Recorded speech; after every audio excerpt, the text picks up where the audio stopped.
বিয়েতে ৫১টা শাড়ি পেয়েছিল মেয়েটা। অষ্টমঙ্গলায় ফিরে এসে আরও ৬টা। এত শাড়ি একসঙ্গে সে জীবনে দেখেনি। আলমারির প্রথম থাকে সে রাখল সব নীল শাড়িদের। হালকা নীল একটাকে জড়িয়ে ধরে বলল, তুই আমার আকাশ।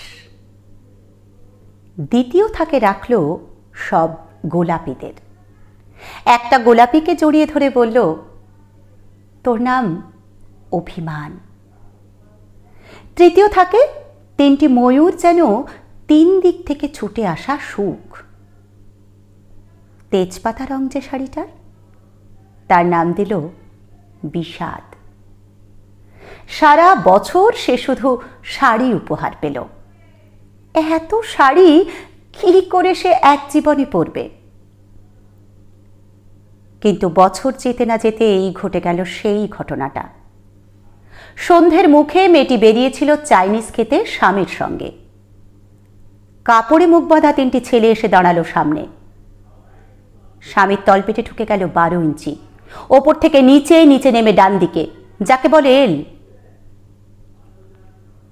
পড়ে রইল খাবার। চিলি ফিশ থেকে তখনও ধোঁয়া উঠছে। এর নাম রাজনীতি বলেছিল পাড়ার লোকেরা। বিয়েতে ৫১টা শাড়ি পেয়েছিল মেয়েটা। অষ্টমঙ্গলায় ফিরে এসে আরও ৬টা। একদিন দুপুরে শাশুড়ি যখন ঘুমিয়ে, সে তার সমস্ত শাড়ি ৬তলার বারান্দা থেকে উড়িয়ে দিল নিচের পৃথিবীতে। শাশুড়ি তাকে পরিয়ে দিয়েছেন সাদা থান। ১৯ বছরের একটা মেয়ে, সে একা। সেই থানও এক ছটকায় খুলে নিল ৩ জন পাড়ার মোড়ে।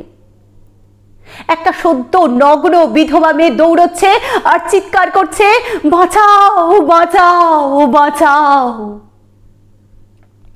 পিছনে ৩ জন। সে কি উল্লাস!